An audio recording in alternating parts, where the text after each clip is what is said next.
Clemson's Dabo Swinney has caught Ole Miss head coach Pete Golding's hand in the tampering cookie jar, and now Swinney's going scorched earth on college football. Next, here on the College Huddle.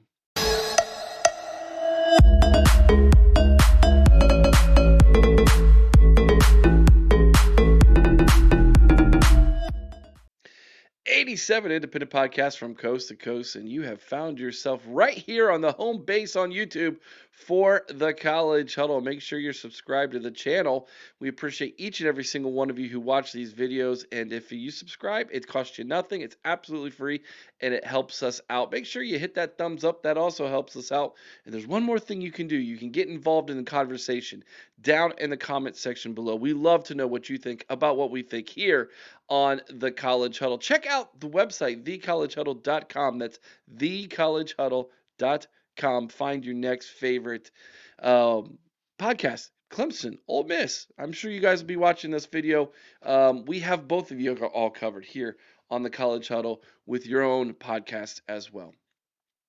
Guys, I love college football drama. I find it's like my soap opera. You know, Mamaw had her soap opera when I was a little kid growing up. When she'd watch me in the summertime, she used to watch The Bold and the Beautiful and The Young and the Restless. I've got my soap opera. I know a lot of people have their soap opera called the WWF or WWE as it's called now, I guess. I just aged myself there. Mine is college football, especially during the off season.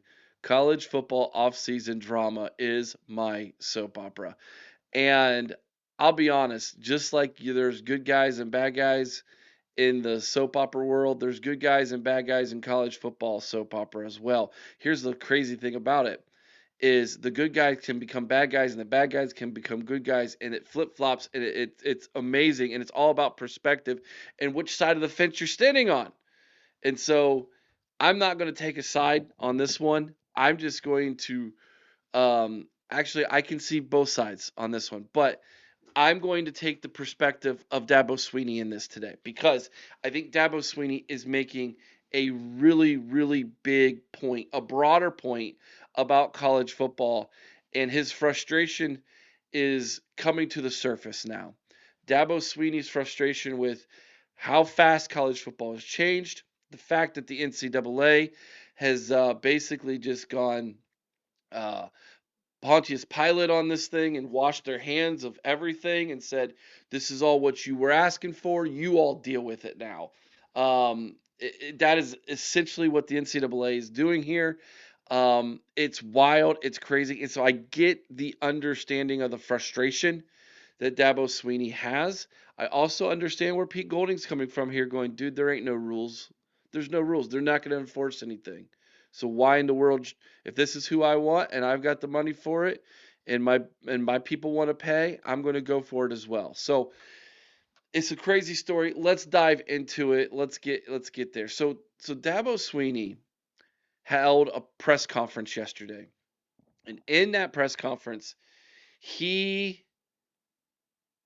laid out for everybody a timetable, a timeline of how tampering has affected the transfer portal and affected college football and roster building on a level to where fans and really even people who aren't following the sport, every minute detail of the sport each and every single day might not understand.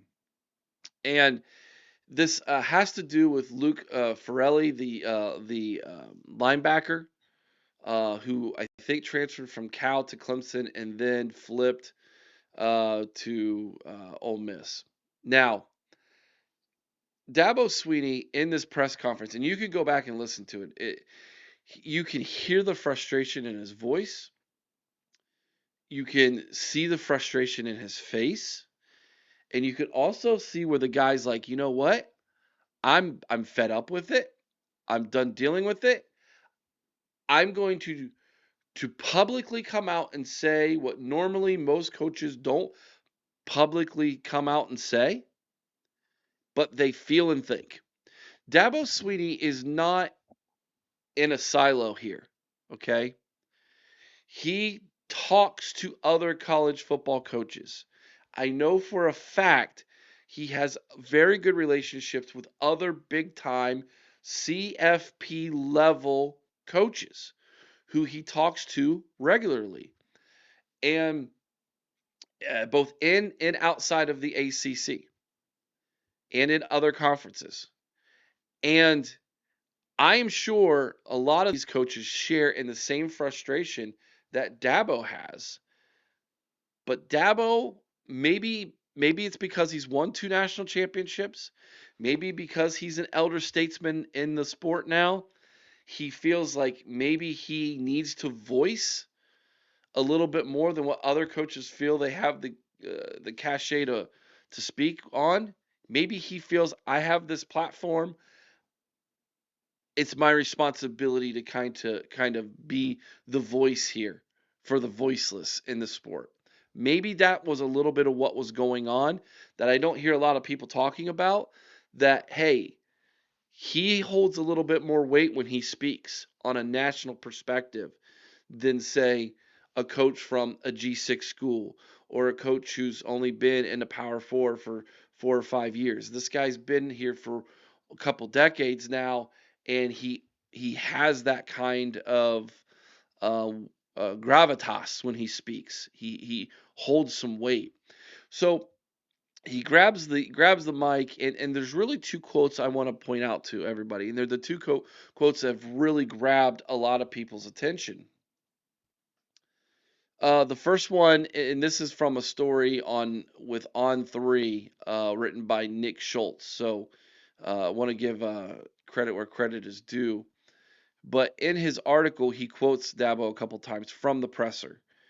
And then again, this was about Ferrelli, who officially re-entered the portal on January 22nd, committed to Ole Miss. Sweeney then broke down a detailed timeline as he walked reporters through the situation, including conversations between Ferrelli and Ole Miss. In fact, he said Pete Golding, the head coach at Ole Miss, texted Ferrelli, and this is a quote: "I know you're signed, but what is your buyout?" That is direct tampering.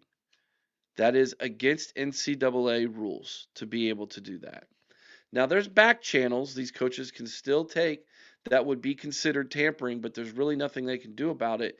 And that is you basically speak to the player through the agent, right? But this is Dabo Sweeney saying that this is direct contact from a head coach to a signed player, which is tampering by the law, like the letter of the law.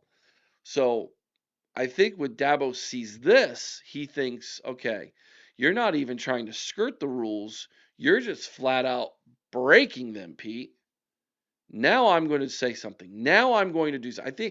I really feel like this was the straw that broke the camel's back here in Dabo's mind, is you have gone above and beyond what I'm going to let you go.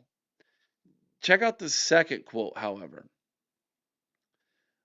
"I am not going to let someone flat out tamper with my program. If you tamper with my players, I'm going to turn you in.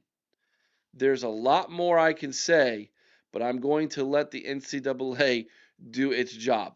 Okay, if he was truly going to let the NCAA do his job, or if he truly believed the NCAA was going to do its job thoroughly, quickly, and to the letter of the law, he wouldn't have to make this comment.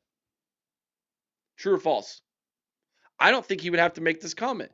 If Dabo Sweeney said, "Hey man, I caught you. I'm turning all the evidence in. Good luck, buddy." He would have never had to have this press conference. He would have never spoken on this. The NCAA would have jumped on it immediately. They would have seen it, and corrections would have been made. Punishment would have been dealt out. But Dabo is like the rest of the college football world. There's zero confidence that the NCAA can and will do the right thing. They're incapable of it. The NCAA has got to be the most dumbest leadership organization on planet earth. How in the world that they are still relevant in college sports right now is beyond me. Me and 3 homeless people I could go pick up off the street could run college football better than what the NCAA has done. Me and 4 of you who are watching this video, we could sit down in a room and we could fix most of what the NCAA refuses to touch. They are incompetent at their jobs. I've never seen something like it in all my life. And it is incredibly frustrating as a fan of college football to watch the sport basically being ripped apart by the seams while the NCAA just sits back and goes, well, what are we to do?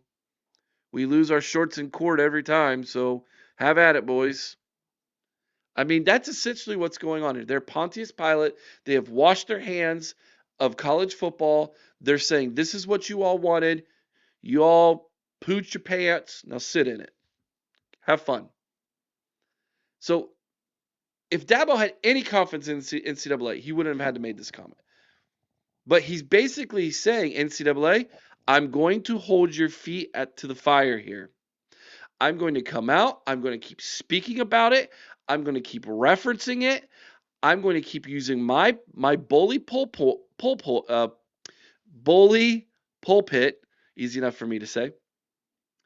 I'm going to keep using it until you do something about this, NCAA. And you know what? Hats off to Dabo Sweeney. Tip of the hat to you, bud. I've not always liked everything you've said. I've not always liked everything you've done. But I think you have an absolute, you're hitting the nail on the head here. In reading between the lines, I see what he's saying and the frustration that he has. Now, let's talk about Pete Golding for a minute. First-time head coach, has obviously a very, shall we call it, enthusiastic financial backing right now, given the situation that Lane Kiffin left Ole Miss in. I also think that Pete Golding probably saw how Lane Kiffin orchestrated business here a little bit and is basically doing the same thing Lane Kiffin does, essentially. I can't blame Pete Golding for doing this. If the NCAA is going to do nothing, what's stopping Pete Golding from doing it when everybody else is doing it to his players? Right? Like, I know Pete Golding would probably say to himself, look, Dabo, I don't know you from Adam really necessarily. Maybe they cross paths a couple times in coaching circles. I'm not aware of that. But you're the ACC, I'm the SEC. I have to put a winning product out on the field. My whole job is to get this team back to the CFP. We are in a place right now where we can compete in the SEC. I've got my former boss, Lane Kiffin, building a monster down in Baton Rouge and LSU that I have to compete against. Sorry about your feelings. If the NCAA ain't going to do nothing while they're all against the guys who are doing it against me, then I'm going to do it too. And so what we have here is just an old-fashioned cluster F. It's what it is. So I'm not going to sit here and call this guy the devil. Okay? I'm not going to do that when he's doing nothing that anybody else around him isn't doing. Okay? It's the NCAA that truly is, in my opinion, the absolute in the wrong here. It's the NCAA. This is a crazy story. We're going to be following it very closely. I'm obviously going to be keeping a very close eye on Ole Miss with this and Clemson both. Both fan bases have been very good to me here on this channel. And so I'm going to be covering this story very closely from both angles as we move forward. Let me know what you all think down in the comment section below. This is, in my opinion, right now, the biggest story in college football. All the eyes kind of are turned toward the NCAA. What are they going to respond with here? That's the big question. You ask me what I think they're going to do. I think they're going to do a big fat nothing. They're going to push. They're going to kick the can down the road. They're going to keep pushing it. Dabo's going to get more frustrated. And what's going to happen? Maybe some sanctions against Pete Golding and Ole Miss 2-3 years down the road, possibly, maybe. Slap on the wrist, probably a fine. They'll probably fine him because at the end of the day, the NCAA, you know what they really love? They love money, which is the root of all evil. Let me know what you all think down in the comment section below. Have a great weekend, everybody. We'll be back with more college football content right here on the College Huddle.